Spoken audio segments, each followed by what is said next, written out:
रामकृष्ण हरी मित्रांनो, आपले सर्वांचे हार्दिक स्वागत आहे. मित्रांनो, संत परंपरेत एक अत्यंत महान आणि महत्त्वाचा दिवस म्हणजे तुकाराम बीज. या दिवशी महान संत वारकरी संप्रदायाचे आधारस्तंभ संत तुकाराम महाराज वैकुंठाला गेले अशी श्रद्धा आहे. संत तुकाराम महाराजांनी आपल्या अभंगांमधून भक्ती, सत्य आणि मानवतेचा संदेश संपूर्ण जगाला दिला. त्यांनी लोकांना सांगितलं की देव मिळवण्यासाठी मोठ्या यज्ञांची नाही, तर निर्मळ मनाची आणि नामस्मरणाची गरज असते. म्हणूनच तुकाराम बीज हा दिवस वारकरी भक्तांसाठी अत्यंत भावपूर्ण आणि पवित्र मानला जातो. या दिवशी अनेक ठिकाणी भजन, कीर्तन, हरिनाम सप्ताह आणि तुकाराम महाराजांच्या अभंगांचे गायन केले जाते. भक्तगण विठ्ठलाचं नाम घेत संत तुकाराम महाराजांची आठवण काढतात आणि त्यांच्या शिकवणीवर चालण्याचा संकल्प करतात. असं मानलं जातं की तुकाराम महाराजांच्या अभंगाचं आणि त्यांच्या जीवनकथेचं श्रवण केल्याने मनाला शांती मिळते, पापांचा नाश होतो आणि जीवनाला योग्य दिशा मिळते. म्हणूनच आजच्या या व्हिडिओमध्ये आपण संत तुकाराम महाराजांची पवित्र कथा आणि तुकाराम बीजचं महत्त्व जाणून घेणार आहोत. हा व्हिडिओ शेवटपर्यंत नक्की पहा, कारण यात तुम्हाला खूप प्रेरणादायी आणि ज्ञानवर्धक माहिती मिळणार आहे. मित्रांनो, एक छोटीशी विनंती आहे. मित्रांनो, मी खूप मेहनत करून हा व्हिडिओ बनवत आहे, पण अनेक लोक डिसलाईक करतात. माझी तुम्हा सर्वांना एकच विनंती आहे, कृपया माझ्या व्हिडिओला एक लाईक नक्की करा. तुमच्या पाठिंब्यामुळेच माझ्या मेहनतीला खरी किंमत मिळते. आणि जर तुम्ही चॅनलवर नवीन असाल तर सबस्क्राईब नक्की करा. कॉमेंटमध्ये रामकृष्ण हरी लिहायला विसरू नका. चला तर मग मित्रांनो, आता सुरू करूया संत तुकाराम महाराजांची पवित्र कथा. तुकाराम महाराजांची कथा अवघ्या महाराष्ट्रातील भक्तांच्या हृदयात घर करून आहे. सुमारे 4 शतकांपूर्वी पुण्याजवळ इंद्रायणी नदीच्या किनारी वसलेल्या देहू नावाच्या एका गावी एक भक्तपुरुष जन्माला आला, ज्यांनी आपल्या निर्मळ भक्तीने ईश्वराला प्रसन्न केले. या संताचे नाव होते तुकाराम. बालपणापासूनच तुकाराम विठ्ठलाच्या भक्तीत रंगून गेलेले होते. घरात भक्ती परंपरा होतीच. त्यांच्या वडिलांचे नाव बोल्होबा होते आणि ते स्वतः वारकरी परंपरेचे भक्त होते. विठ्ठलाचे नामस्मरण, भजन, कीर्तन हे लहानपणापासून त्यांच्या अंगी बांधले होते.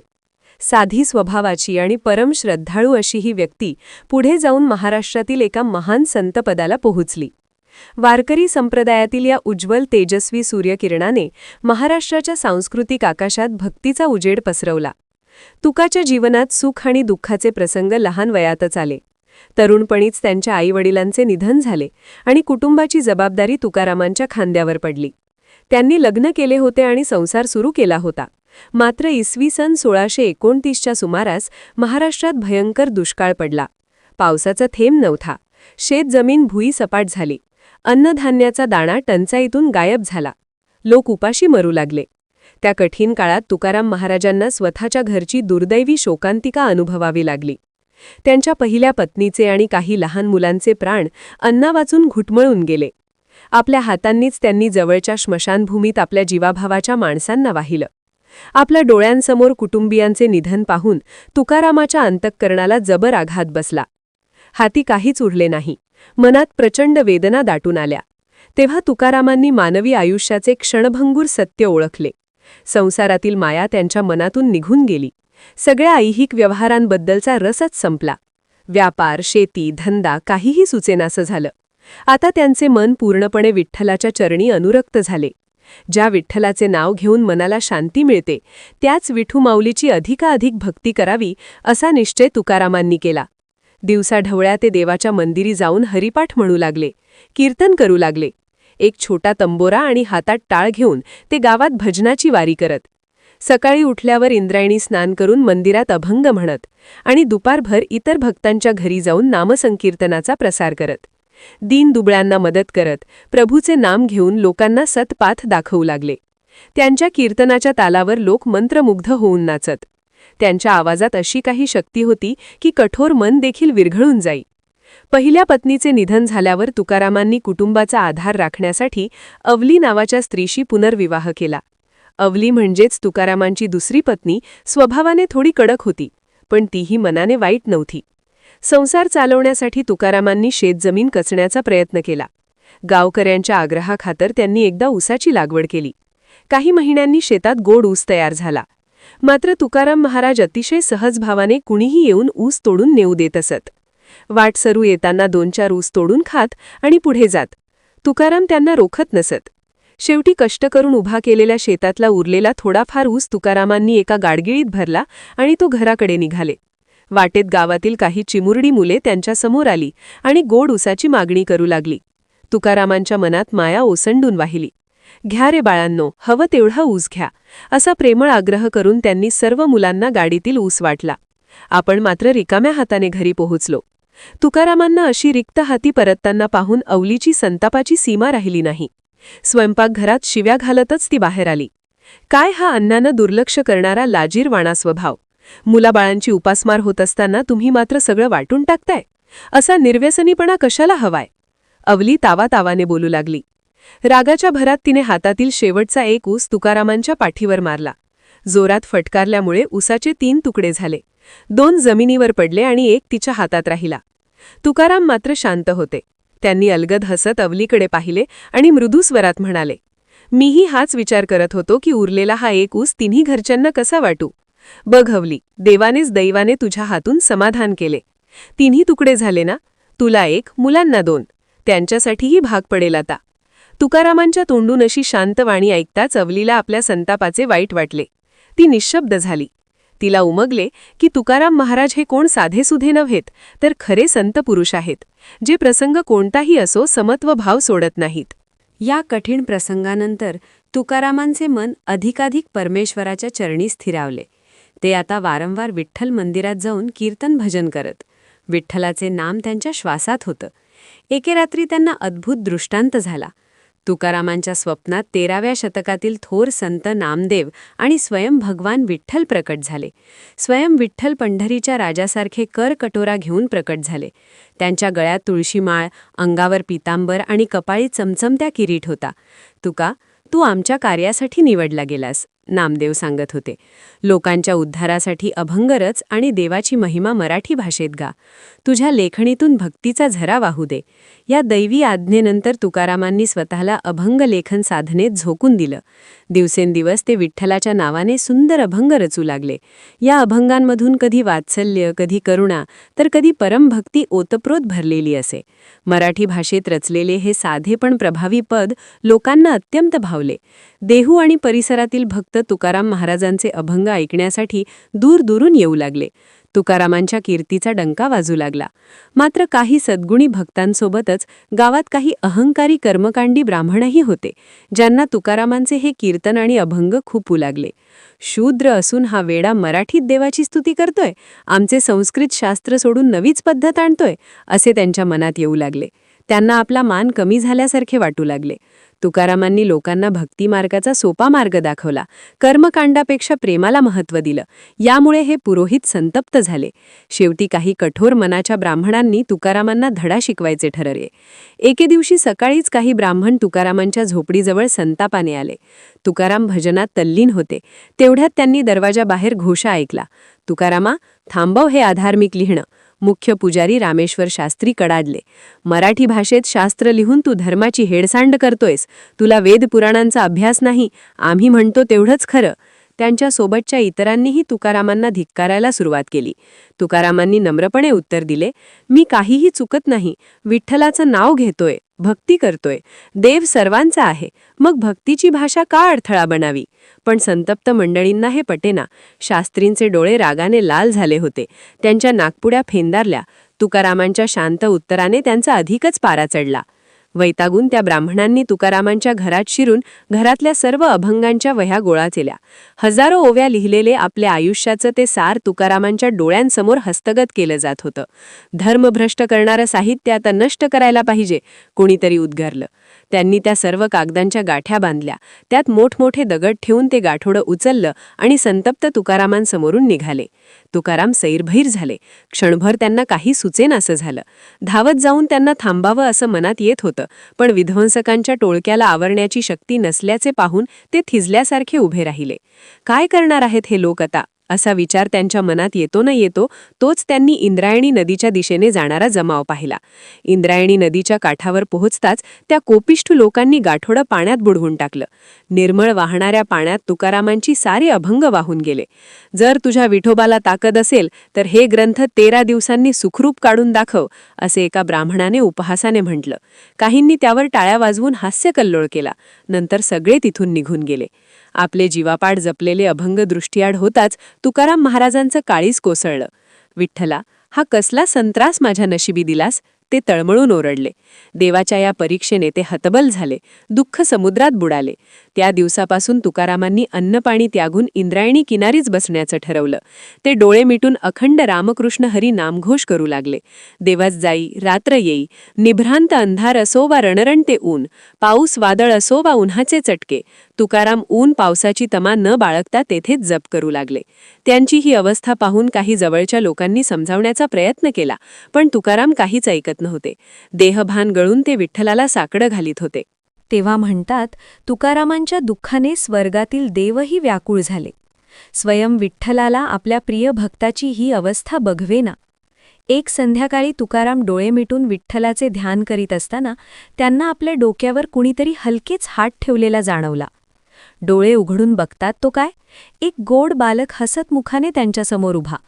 शांत व्हा तुकाराम, त्या बालकाने मधुर स्वरात म्हटले. मी आहे तुझा विठ्ठल, चिंता करू नकोस, या संकटावरही आपण मात करू. असा दिलासा देऊन ते बालरूप अदृश्य झाले. तुकारामांना कणभर धीर आला. त्यांच्या डोळ्यात अश्रू तरळले. आनंदाचे की दुःखाचे कोण जाणे. अखेर 13 दिवस उलटून गेले. तुकारामांच्या या अखंड नामस्मरणाची आणि त्यागाची दखल घेऊन परमेश्वराने चमत्कार घडवला. 13व्या दिवशी सकाळी काही गावकऱ्यांनी इंद्रायणीच्या पाण्यावर एक गाठोडे तरंगताना पाहिले. सुरुवातीला कधी कोणी वस्त्र किंवा कचरा असेल असे वाटले, पण नीट बघितल्यावर दिसले की ती तर तुकारामांच्या अभंगाची वही होती. पाण्यावर तरंगत तरंगत ते गाठोडे हळूहळू किनाऱ्याकडे आलं. किनाऱ्यावरची ओलसर वाळू अजूनही थोडी भिजली होती. पाहता पाहता ती वही किनाऱ्यावर येऊन टेकली आणि आश्चर्य म्हणजे पूर्ण कोरडी व सुरक्षित होती. सर्व लोक चकित झाले. जगदंब जगदंब असा जयघोष झाला. एक जण ओरडला, अरे तुकोबा, पहा तुमची गाथा परत आली. आनंदाने काहींनी ती वही उचलून माथ्यावर धरली. तुकाराम महाराज डोळे मिटून ध्यानस्थ होते. जयघोष ऐकून त्यांनी दृष्टी उघडली आणि विठ्ठल नामाचा गजर थांबवला. आपल्या ग्रंथरूपी जीवाचे दर्शन होताच तुकारामांनी त्या वह्या उराशी धरल्या आणि आकाशाकडे पाहून विठ्ठलाचे आभार मानले. जरी दगड झाले तरी तुझं नाम तारक आहे विठ्ठला, असे उद्गार त्यांच्या तोंडून निघाले. त्या क्षणी तुकोबारायांना जणू समाधीच लागली होती. जी व्यक्ती दिवसभर तुकारामांचा विरोध करत होती ती सुद्धा ह्या चमत्काराने गप्प झाली. काही जण जे पूर्वी हसत होते ते आता त्यांच्या पायांवर पडून माफी मागू लागले. तुकाराम महाराज, तुमच्यात परमेश्वरी शक्ती आहे, आम्ही ओळखू शकलो नाही, आम्हाला क्षमा करा, असे एक ज्येष्ठ ब्राह्मण भरल्या डोळ्यांनी म्हणाले. तुकारामांनी त्यांना प्रेमपूर्वक उचलले आणि म्हणाले, विठ्ठलाची कृपा आहे ही, मी काही नाही, आपण सर्वांनी देवाचंच दर्शन मानावं. अशा प्रकारे दुष्टांचंही रूपांतर घडलं. विरोधकही आता त्यांच्या अभंगात रंगू लागले. तुकारामांचे कीर्तन पुन्हा नव्या जोमाने सुरू झाले. या अद्भुत घटनांनंतर सर्वत्र तुकाराम महाराजांची महती पसरण्यास वेळ लागला नाही. त्यांना आता लोक संत म्हणून मानू लागले. अगदी उच्चवर्णीय, धनिक, गरीब, स्त्री पुरुष सगळे त्यांच्या प्रवचनांना यायला लागले. तुकारामांचे अभंग लोक तोंडपाठ म्हणू लागले. वारकरी संप्रदायात त्यांचा मोठा सन्मान झाला. लोकांचे दुःख दूर करणे, समानता व प्रेम यांचा संदेश देणे हीच आपली सेवा असे तुकाराम सांगत असत. स्वतः महाराष्ट्राचे युवराज छत्रपती शिवाजी महाराजांनाही तुकारामांचा कीर्तिघोष ऐकू येऊ लागला. संत तुकारामांचे प्रवचन ऐकण्याची त्यांना इच्छा झाली. त्यांनी आधी आपल्या दुय्यम अधिकाऱ्यांकरवी तुकारामांना काही मौल्यवान भेटवस्तू पाठवल्या. सुवर्णाभूषणं, पैठणी वस्त्र, हिरे जवाहिरे, अश्व इत्यादी. राजाचे दूत देहूला पोहोचले आणि अभिमानाने घोषणा केली. छत्रपती शिवाजी महाराजांनी हे बहुमोल वस्तू संत तुकारामांसाठी पाठवले आहेत. सर्व गावकऱ्यांना हे पाहून आश्चर्य वाटले की राजाही तुकारामांचा आदर करतो आहे. पण तुकाराम महाराज मात्र निवांतपणे त्या दूतांकडे पाहत राहिले. त्यांनी नम्रतेने हात जोडले आणि म्हणाले, महाराजांना माझा नमस्कार सांग, पण हे धनदौलत आमच्या काही उपयोगाचे नाही. तुकारामांनी प्रेमाने 4 अभंग लिहून ते पत्राच्या रूपात त्या दूताकडे दिले आणि सर्व वस्तू परत पाठवल्या. राजास माझे अभंग वाचा सांग, यातच माझी भेट आहे, असे त्यांनी स्पष्ट सांगितले. दूत थोडेसे गोंधळले, पण त्यांनी राजाजवळ परत जाऊन सारी हकीकत कथन केली. शिवाजी महाराज तुकारामांच्या या विरक्तीभावाने आश्चर्यचकित झाले. आपल्या पाठवलेल्या ऐश्वर्याला तुकारामांनी कवडी मोल बांधलं होतं आणि देवभक्तीचं महत्त्व सांगितलं होतं. राजकार्याला अल्पविराम देऊन काही दिवसांनी छत्रपती शिवाजी स्वतः काही सरदारांसह साध्या वेशात देहूला येऊन तुकारामांच्या कीर्तनसभेत सामील झाले. त्या दिवशी मध्यचंद्रासारखा तेजस्वी तोंडवळा असलेले, कपाळी गुरुचरणांचा टिळा लावलेले तुकाराम महाराज स्वतः विठ्ठलावरचा एक मधुर अभंग आळवीत होते. उपस्थितांसह शिवरायांचं मनही भक्तिरसात भिजलं. कीर्तनानंतर शिवाजी पुढे आले आणि विनयाने तुकाराम महाराजांना वंदन केले. त्यांच्यासोबत आणलेले रत्ने, दागिने, रेशमी वस्त्रे त्यांनी पुन्हा एकवार संतांना अर्पण केली. तुकाराम महाराजांनी डोळ्यात करुणा भरून राजाकडे पाहिले आणि शांत स्वरात म्हणाले, राजेसाहेब, आम्हाला हे खजिन्याचे काय करायचे? आम्हाला तर फक्त विठ्ठलच हवा. ही माया आमच्यासाठी तर माती समान आहे.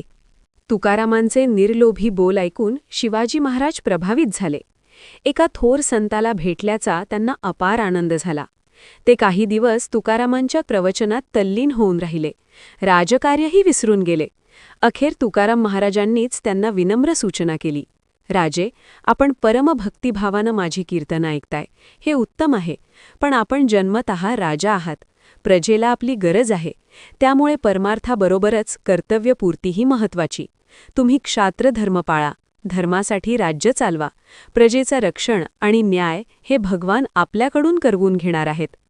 तुकारामांचे हे शब्द शिवरायांनी अंतःकरणात कोरून घेतले. त्यांनी संताला वंदन केले आणि आपल्या कार्यावर परतले. जाताना तुकाराम महाराजांनी त्यांना प्रसाद म्हणून गुळाचा खडा दिला आणि आशीर्वाद दिला. वारी चालूच होती. असेच काही वर्षे लोटली आणि तुकारामांच्या आयुष्याचा शेवटचा काळ आला.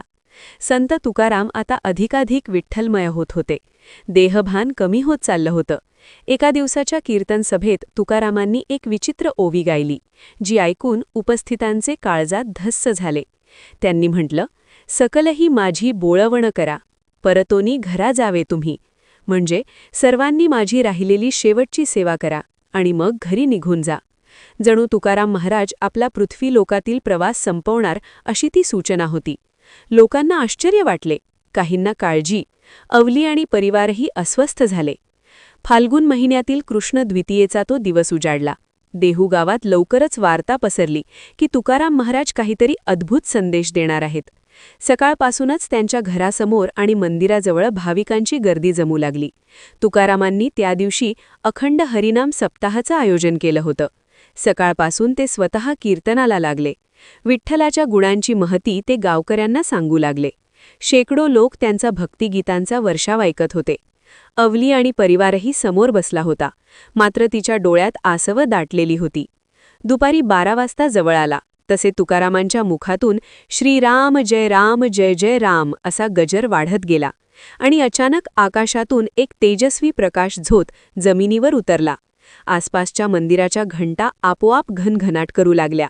अशी अनुभूती लोकांनी घेतली. उपस्थित लोक काहीच समजत नव्हते. त्या प्रकाशात त्यांनी पाहिले की सोनेरी गरुड पक्षावर स्वार होऊन 2 तेजस्वी दिव्य पुरुष अवतरले आहेत. ते विष्णूचे दूत होते. तुकाराम, चल, वैकुंठाला ये, असा आर्जव त्यांनी केले. सभोवारचे सगळेजण अवाक झाले. काहींच्या डोळ्यांवर प्रकाशामुळे झाक आली, तर काहींच्या अंगात रोमांच उभे राहिले. तुकाराम महाराजांनी आनंदानं विठ्ठलाचा जयघोष केला. त्यांनी सभोवताली बसलेल्या भक्तांकडे शेवटचा प्रेमळ कटाक्ष टाकला. अवली आणि मुलांना हाताचा इशारा करून त्यांनी धीर दिला. रामकृष्ण हरी असे उच्चारत तुकाराम त्या दैवी विमानावर चढून आसनस्थ झाले. सोनेरी गरुडानं पंख पसरले आणि ते विमान आकाशाकडे झेपावू लागले. त्या क्षणी भोवतालचे सर्व काही थपकून पाहू लागले. जणू वृक्ष, पक्षी सगळ्यांनाच हे दृश्य पाहायचे होते. तुकाराम महाराज की जय असा बुलंद जयघोष सर्वत्र झाला. काही भक्त भावविभोर होऊन नाचू लागले, तर काहींच्या डोळ्यातून आनंदाश्रू वाहू लागले. सर्वांनी हात उंचावून त्या गरुड विमानाला प्रणाम केले. डोळ्यांदेखत तुकारामांचे विमान वरवर गेले आणि एका प्रकाशमान ढगात लुप्त झालं. आकाशातून दिव्य दुंदुभीच्या नादाचा आवाज आला. जणू स्वयं देवांनीच या संताच्या आगमनाचा स्वागत सोहळा केला. संत तुकाराम महाराजांनी आपल्या मानव देहासहित वैकुंठ गाठलं. क्षणभरासाठी सर्वत्र स्तब्धता पसरली. खरंच काय घडलं यावर कुणाचा विश्वास बसत नव्हता. अवली मुकी झाल्यासारखी जमिनीवर कोसळली. मुलं रडू लागली.